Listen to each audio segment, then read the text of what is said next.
नमस्कार, मैं रवीश कुमार। आप देख रहे हैं टीवी9 खबर लाइव। तो आइए बात करते हैं आज के मुख्य समाचार में देश भर की तमाम बड़ी खबरों पर नजर डालते हैं। इससे पहले आप हमें कमेंट में जरूर बताएं कि आप ये वीडियो कहां से देख रहे हैं। अगर आपने अभी तक इस वीडियो को लाइक नहीं किया तो लाइक करके चैनल को सब्सक्राइब जरूर करें। वीर बाल दिवस के मौके पर राष्ट्रपति द्रौपदी मुर्मू ने 20 बच्चों को प्रधानमंत्री राष्ट्रीय बाल पुरस्कार से किया सम्मानित। इस दौरान पीएम मोदी भी रहे मौजूद। श्रवण ने ऑपरेशन सिंदूर के दौरान जवानों की सेवा की। क्रिकेटर वैभव सूर्यवंशी को भी मिला अवार्ड। इस दौरान पीएम मोदी भी रहे मौजूद। बच्चों को संबोधित करते हुए बोले, भारत का गौरवशाली अतीत रहा जेन जेड और जेन अल्फा हमें विकसित भारत के लक्ष्य तक ले जाएंगे। भारतीय रेलवे ने आम आदमी की जेब पर फिर किया वार। पटना से दिल्ली, मुंबई और बेंगलुरु जाना हुआ महंगा। प्रति किलोमीटर 2 पैसे के हिसाब से एक्सप्रेस ट्रेन का किराया बढ़ा। बिहार में हर दिन 2 लाख यात्रियों को देना होगा ज्यादा किराया। भारत में कोविड-19 महामारी के बाद सबसे बड़ा स्वास्थ्य संकट बना वायु प्रदूषण। सीनियर डॉक्टरों ने किया दावा। कहा, इससे हृदय रोग के मामले बढ़े। अगर तत्काल और ठोस कदम नहीं उठाए गए तो यह समस्या हर साल और गंभीर होती जाएगी। ऑपरेशन सिंदूर के दौरान अंतरराष्ट्रीय स्तर पर चर्चा में आई ब्रह्मोस का नया वर्जन तैयार कर रहा। भारत रेंज 450 से 800 किलोमीटर तक। इन नई मिसाइलों के आने के बाद दिल्ली से ही इस्लामाबाद को निशाना बनाया जा सकेगा। लगातार चौथे दिन ऑल टाइम हाई पर सोने चांदी के दाम। आईबीजा के अनुसार 1 किलो चांदी की कीमत 13,117 बढ़कर 2,32,100 रुपए प्रति किलो पहुंच गई। वहीं सोने की कीमत 1,287 बढ़कर 1,37,914 रुपए प्रति 10 ग्राम पहुंच गई। 1 अप्रैल से बदल जाएगा। इनकम टैक्स का पुराना कानून 2026 में असेसमेंट ईयर खत्म होगा। अब सिर्फ टैक्स ईयर चलेगा। 64 साल पुराना नियम खत्म होगा। राहुल गांधी के विदेश दौरों की निगरानी कर रही मोदी सरकार। ओवरसीज कांग्रेस के चेयरमैन सैम पित्रोदा बोले, दूतावास के अधिकारी उनका पीछा करते हैं, विदेशी नेताओं से मिलने को मना करते हैं।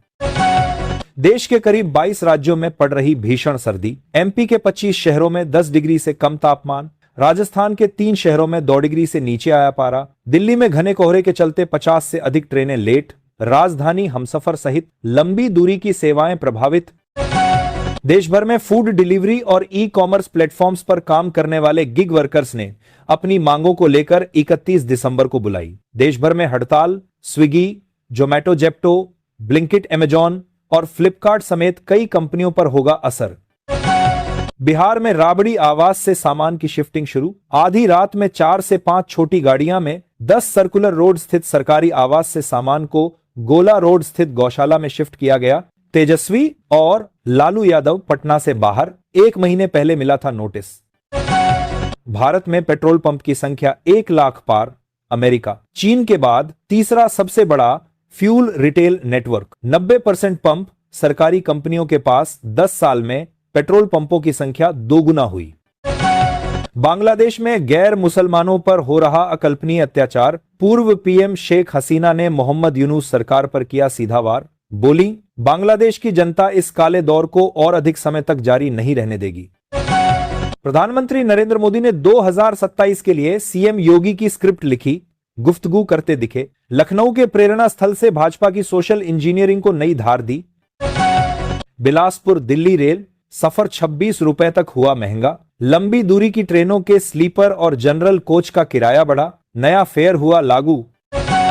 भारत में भी बच्चों के लिए सोशल मीडिया बैन हो। मद्रास हाईकोर्ट ने केंद्र सरकार को ऑस्ट्रेलिया जैसे सख्त कानून पर विचार करने का दिया सुझाव।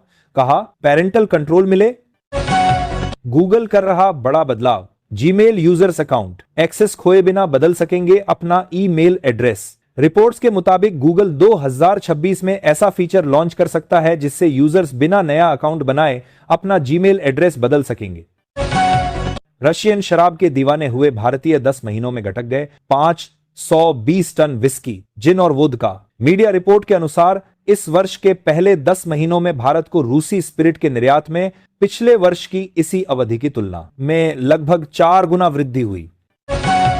राष्ट्रीय राजधानी दिल्ली में प्रदूषण कम होने के बाद अब BS6 के अलावा भी सभी गाड़ियों की होगी एंट्री। लेकिन नो प्यूस नो फ्यूल का नियम सख्ती से लागू रहेगा। मौसम फिर खराब होने से भारी धुंध आने की आशंका। भारत में मिल रही नकली रेबीज वैक्सीन, ऑस्ट्रेलिया ने हेल्थ एडवाइजरी जारी कर दी चेतावनी, कहा अभयरा ब्रांड की वैक्सीन से पूरी सुरक्षा नहीं, नवंबर 2023 से बैच सर्कुलेट हो रहा। भारत को सुपर पावर ही नहीं विश्व गुरु भी बनना चाहिए। तिरुपति में आरएसएस प्रमुख मोहन भागवत बोले, धर्म और विज्ञान में कोई टकराव नहीं है, दोनों की मंजिल एक